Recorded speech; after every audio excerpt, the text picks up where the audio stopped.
여러분 안녕하십니까. 독야청청 박이선 인사드립니다. 오늘은 인도와 파키스탄이 지금 분쟁을 벌이고 있는데요. 분쟁 수준이 아니라 지금 거의 전면전을 하고 있다고 봐도 과언이 아니죠. 그래서 전투기 약 125대를 양측 공군이 동원해서 대규모 공중전을 벌였다고 알려져 있습니다. 그 결과 인도 공군의 라팔 전투기 그리고 다른 전투기들이 격추되었다, 지금 이렇게 소식이 전해지고 있는데요. 그래서 제가 거기에 대해서 한번 나름대로 분석을 해본 것을 가지고 여러분들과 생각해보는 시간을 갖도록 하겠습니다. 자, 인도 파키스탄 공중전 제목을 이렇게 뽑았습니다. 그리고 라팔은 왜 격추되었나 이렇게 했거든요. 이 라팔이 왜 격추가 되었을까요? 거기에 대해서 알아보는 시간입니다. 자, 다음 슬라이드 보시면요. 여기가 이제 카슈미르죠. 카슈미르. 여기 인도, 여기가 파키스탄입니다. 중국, 네팔, 아프가니스탄 이렇게 있는데, 이 히말라야 산맥이 자리를 잡고 있는 이 카슈미르죠. 이것이 인도에서 관할하는 인도, 저 카슈미르. 이쪽이 파키스탄에서 관할합니다. 이쪽이 중국에서 관할하고. 그런데 이게 이쪽으로 길쭉하게 내려와 있잖아요, 이게. 그래서 항상 이쪽에 인도에서 생각하기를 테러 분자들이 이쪽에 많이 캠프를 차리고 있다, 이렇게 생각을 합니다. 그래서 이제 이번에 분쟁이 벌어지게 되었는데요. 이제 공중전 위주로 한번 보겠습니다. 우리가 이것을 이번 전투에서 인도의 전투기들이 왜 이렇게 추락되었는지를 알아보려면 2019년도에 있었던 그 파키스탄 공습을 한번 봐야 됩니다. 이때 인도 공군 전투기, 그때는 아직 라팔 전투기가 도입되기 전이었거든요. 라팔 전투기가 2020년 이경부터 도입되기 시작했으니까 2019년도에는 아직 도입되기 전이었죠. 이때 인도 공군의 주력기는 이 미라지 2000이었습니다. 미라지 2000. 이 미라지 2000 전투기들이 이 관리오르 에어베이스 이 기지에서 출격해가지고 카슈미르 자기들이 관할하는 지역을 지나가가지고 파키스탄에 있는 발라코트라는 그 기지를 공습하려고 갔던 거예요. 이렇게 쭉 날아갔습니다. 이때 몇 대가 날아갔냐면은 관리오르 그 공군 기지에서 12대가 날아갔습니다. 편대 비행을 해가지고 12대가 쭉 날아가가지고 이때 레이저 유도 폭탄을 투하했습니다. 이것이 500파운드, 1000파운드, 이거 레이저 유도 폭탄을 투하를 했죠. 그래서 공습에 성공을 했고, 이때는 인도 공군에 특별한 피해가 없었습니다. 이 작전을 돕기 위해서 여러 가지로 이제 뭐 인도 공군이 많이 도왔는데, 그것도 이제 잠시 말씀드리겠습니다. 자, 그때 이제 2019년도 공습 때의 장면입니다. 이렇게 날아가는 거죠.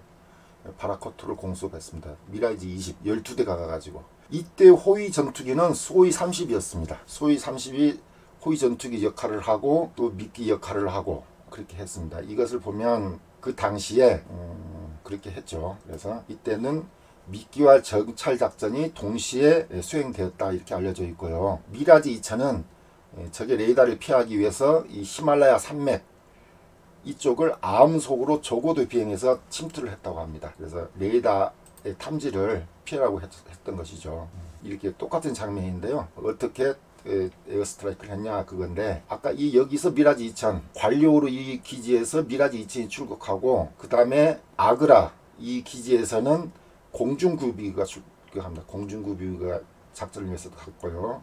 이 델리에는 서부 공군사령부가 있었고, 그 다음에 여기 뭡니까, 부가틴다, 인도 발음 잘 모르겠네요. 이 기지에서는 조국경보기가 출격했어요. 조국경보기. 그래서 이 작전을 지휘하면서 결국은 파키스탄의 발라코트 공습이 성공적으로 이루어졌습니다. 이렇게 되니까 파키스탄이 상당히 열받았겠죠. 열받았을 겁니다. 그때 그 발라코트 공습에 사용된 무기인데요. 이것이 레이저 유도 폭탄입니다. 밑에 달고 있는 레이저 유도 폭탄. 미라지 2000의 레이저 유도 폭탄을 이렇게 달고 가서 공습을 했다, 그런 것이죠. 그리고 이제 라팔이 도입됐잖아요. 인도 공군이 2020년부터 도입을 했는데, 우리가 어제 FA-50 골드레이건과 그다음 우리 공군 F-15K 슬램 이글이 가상 공중전을 벌이면 과연 누가 이길까? 거기에 대해서 한번 살펴봤는데요. FA-50은 이미 2024년 그리펜급 챔피언이고, 그다음 2023년 레터급 챔피언이기도 합니다. 필리핀 공군 FA-50이. 그래서 F-15K의 레이더 탐지 거리가 상당히 길지만 그 RCS로 서로 보정이 되면 결국 비슷한 거리에서 발견되지 않을까 이렇게 이제 이야기를 했던 것인데요. 이 라팔 같은 경우는 우리 FX4 때 후보 기종이었기도 했고 또 프랑스의 예술 전투기입니다. 프랑스의 예술혼을 담아넣은 예술 전투기인데 이게 이제 인도 공군이 2020년부터 36대를 도입을 했습니다. 그리고 추가 도입을 하겠다 이런 소리도 나오고 있는데요. 자, 이 라팔 사진 한번 보시겠습니다. 이게 라팔이죠. 라팔. 뭐 아주 예쁘게 생겼습니다. 이 라팔 전투기를 가지고 이번에 이제 공습을 했던 것입니다. 이 라팔이 들어오면서 2019년도에 없었던 이 스칼프 장거리 순항 미사일 이것이 도입됐어요. 이게 스톰스도우인데요. 프랑스와 영국이 개발한 스톰스도우인데 이것을 스칼프 크루즈 미사일이라고도 합니다. 인도에서는 이렇게 불러요. 이게 스칼프라고 돼 있잖아요. 스칼프라는 게 무슨 뜻입니까? 인디언들이 머리 가죽을 홀라당 벗기는 거, 그 스칼프라 그러잖아요. 그래서 적의 머리 가죽을 홀라당 벗겨주겠다. 그런 뜻으로 이게 스칼프라고 이름을 붙인 것 같습니다. 이 스칼프 미사일은 작전 반경이 550km입니다. 상당히 장거리 타격을 할 수 있고 우리가 가진 타우루스와 거의 비견될 만하다 하겠죠. 최고 속도는 마하 0.95 아음속 미사일입니다. 그래서 2019년 발라코트를 공습할 때 그 작전명이 동특이전 작전이었거든요. 그 동특이전 작전 때는 미라지 2000을 가지고 했는데 이번 작전명은 뭐냐면 신도어 작전입니다. 이번 작전에는 이 라팔이 이제 투입된 거예요. 라팔. 그래서 이 스칼프 장거리 순항 미사일 이것을 한번 써보자 그랬던 것이죠. 그 다음에 여기에 또 해머 미사일도 있습니다. 그래서 이 두 가지를 이 라팔하고 미라지 2000에 다 인테그레이션이 돼서 사용할 수가 있습니다. 그래서 이번 그 공습 인도 공군이 신도 작전에서 9군데를 공습을 했거든요. 그 공습에 동원된 비행기들이 이 라팔하고 미라지 2000이란 말이죠. 그리고 수호이나 뭐 다른 비행기들은 이제 어머 호위 전투기로 이렇게 출격이 된 것 같습니다. 라팔이 무장 탑재하는 거 보면 스칼프 미사일 2발, 그 다음에 이 가운데에 미티어 장거리 미사일, 그 다음에 미카 단거리 미사일 이렇게 하고 갔는데 이번에는 무장 파일런에 그 해머 미사일을 또 탑재하고 갔을 수도 있어요. 공습이 주 목적이었으니까. 그런데 이제 파키스탄은 2019년도에 발라코트를 공습당한 후에 이 쓸개를 핥고 씹으면서 오직 복수만 생각하고 있었습니다. 어떻게 하면 인도를 혼내줄까? 오직 복수다. 쓸개를 핥으면서 이렇게 와신삼단 복수를 생각하고 있었죠. 인도 공군이 지금 보유 중인 것은 이 F-16 전투기가 있습니다. F-16 전투기는 현재 알람 C형을 탑재를 하고 있고요. 그리고 F-16을 처음에 파키스탄이 도입한 것은 1983년 이때 F-16AB 초기형을 도입했습니다. 이것을 2012년부터 이제 성능 개량을 해가지고 지금은 상당히 성능이 좋아진 걸로 그렇게 알고 있습니다. 그리고 2010년부터는 F-16CD 블록 52를 도입을 또 했어요. 그래서 그걸 또 보유하고 있고 2014년에는 요르단 공군이 이제 중고 매물로 내놓은 중고 F-16AB형 이 블록 15를 또 도입을 해서 성능 개량을 했습니다. 그래서 파키스탄의 주력 공군기는 F-16 그 다음에 중국으로부터 도입한 이 J-10 이게 되겠습니다. 이것이 이제 파키스탄의 주력 공군기죠. 이제 무장은 장거리 무장은 F-16에는 알람 C 알람 미사일이고요. 그 다음에 J-10 중국제 그 전투기에는 PL-15E라는 이 장거리 미사일이 탑재됩니다. 이것의 사거리는 150km라고 합니다. 중국 주장으로 150km의 사거리를 보인다. 지금 이렇게 이야기를 하고 있어요. 현재 파키스탄은 J-10을 한 25대 정도 보유하고 있습니다. 25대. 이걸 가지고 이번에 이제 그 쌍방 간에 공중전이 벌어진 건데요. 제가 볼 적에 사실 본격적인 공중전이라고는 저는 생각지 않습니다. 왜냐하면 파키스탄 측에서 발표하기를 서로 국경을 넘지 않았다 그랬거든요. 국경을 넘지 않고 전술조치선 저 멀찍이에서 뒤에서 서로 기동하면서 장거리 미사일 쏘고 그랬으니까 뭐 충분히 피할 만한 그런 여유가 있었다 저는 이렇게 보거든요. 왜냐하면 아군기와 적군기가 혼재돼서 섞여 있는 상황도 아니고 뻔히 저쪽에 있는 것은 다 적군기니까 그렇게 어려운 그런 공격은 아니었다 저는 그렇게 생각합니다. 그런데 왜 라팔이 격추가 됐을까? 그거죠. 라팔처럼 스펙 좋은 전투기가. 그래서 보면 이 파키스탄이 이렇게 와신 상담하고 있었잖아요. 그래서 준비를 저는 어떻게 했냐고 보냐면, 이게 파키스탄에서 보유하고 있는 그 공중 조기 경보기입니다. 이 경보기 우리나라도 이게 비슷한 것을 도입하려고 그랬었죠. 근데 우리는 이제 미국제를 도입했는데, 이걸 가지고 뉴델리까지 파키스탄이 들여다보고 있어요. 지금 그 인도 공군의 전투기가 어디서 이륙하는지 이것을 다 관찰을 하고 있다가 오면, 이게 중국제 HQ-16 SAM, 이게 지대공 미사일이거든요. 이것이 40km 뭐 이렇게 된다 그럽니다.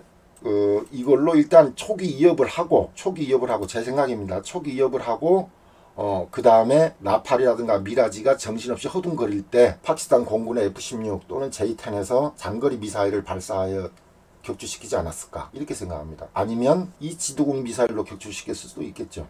자, 이번에 이 아래에 있는 그림은 인도 공군이 공습한 그 목표물들입니다. 그 목표물. 그런데 이것은 2019년도에 동투기 전 이 작전 때 미라지 2000 전투기가 날아가는 것을 보여주는 건데요. 이렇게 날아갔습니다. 이렇게. 그러니까 이렇게 날아갔단 말이죠. 그러면 보면 이쪽이 아까 관리오르 비행장이 이쪽에 있었잖아요. 관리오르 비행장. 여기서 출격해서 이렇게 날아간단 말이죠. 이렇게 히말라야 이쪽으로 해서.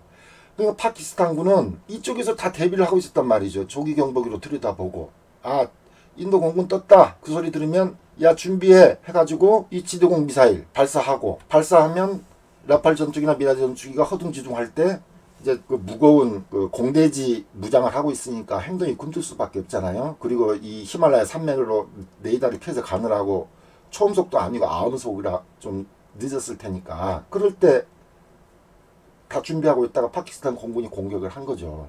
공격을 하니까 이제 인도 공군이 이 신도어 작전, 이번 작전에서 2019년처럼 좀 재미를 보려고 그랬는데 이번에는 그러질 못했다. 저는 그렇게 생각합니다. 그래서 이제 제가 그 작전 실패의 원인을 제가 몇 가지 생각해 봤는데요. 여기 이제 정리해 놓은 걸 한번 보겠습니다. 보면 이미 노출된 작전을 답습했다는 거예요. 왜냐하면 2019년 동투기전 작전 때 그거와 비슷하게 그 카슈미르 그 파키스탄양에 있는 테러리스트들의 캠프를 공습하기 위해서 이렇게 갔는데, 그것은 2019년에 이미 파키스탄이 한번 경험해 봤다는 것이죠. 알고 있습니다. 그리고 창의성 없는 작전이다. 이번 작전은 자정 지나서 이루어졌지만 이 작전이 동투기전 작전 때는 3시, 4시 그 사이에 이루어졌습니다. 이번에도 비슷한 시간에 이루어지지 않았을까 싶어요. 작전이 좀 창의성이 없었죠. 비행기만 미라지에서 라팔로 바뀌었다, 이렇게 생각하시면 되겠습니다. 그리고 그 다음 파키스탄의 와싱 3단. 그러니까 2019년도에 칼라코트를 한번 공습당한 이후 칼을 갈고 있었다는 것이죠. 파키스탄이. 그래서 준비를 잘하고 있었다, 그렇게 보여지고요. 그 다음에 네 번째로 인도군이 너무 전력을 과신했던 것 같습니다. 야, 이제 우리 스펙 좋은 라팔 전투기 들어왔으니까 이번에 한번 써먹어보자. 그 다음 스칼프 그 장거리 순항 미사일 또 들어왔잖아. 해머 미사일 들어왔잖아. 2019년보다 우리가 더 좋아. 스펙이 좋단 말이야. 이렇게 생각한 것이죠. 하지만 이번에는 그렇게 되지 않았습니다. 그리고 다섯 번째, 준비 기간이 좀 부족했던 것 같아요. 왜 인도 공군이 이렇게 성급하게 작전에 나설 수밖에 없었을까 생각해 보니까 그 국민들의 분노, 빨리 파키스탄을 손봐줘야지 뭐하고 있어, 이렇게 그 거센 여론, 그리고 정치인들의 압박. 그래서 군이 충분한 준비 기간 없이 서둘러 작전에 나선 것이 이번에 라팔 전투기를 격추당하게 되는 그런 치욕스러운 일을 당하지 않았나, 이런 생각이 듭니다. 그리고 마지막으로 여섯 번째인데요. 인도군의 객관적인 재래식 전력은 파키스탄보다 2배 가까이 우세합니다. 전투기의 숫자도 그렇고 그 다음에 정규군의 숫자도 그렇고. 하지만 적을 가볍게 볼 수는 없는 것이죠. 고랑이가 토끼를 잡을 때도 전력을 다해서 달려가야지 뭐 토끼를 가볍게 보다가는 놓치고 맙니다. 그래서 저는 이번에 참 스펙 좋고 최고의 전투기 중 하나라고 일컬어지는 라팔 전투기가 의의 없게 파키스탄 군에 의해서 격추당하는 이런 것을 보면서 좀 작전을 잘하고 준비를 잘해야겠다는 그런 생각이 듭니다. 그래서 저는 라팔 전투기나 미라지 전투기가 격추당한 것은 공중전에 의한 격추보다도 지드공 미사일과 같이 협동해서 벌인 파키스탄군의 작전으로 히말라야 그쪽으로 침투해 있던 라팔이나 미라지 전투기가 격추되지 않았나, 저는 그렇게 생각합니다. 이번 방송 이것으로 마치겠습니다. 감사합니다.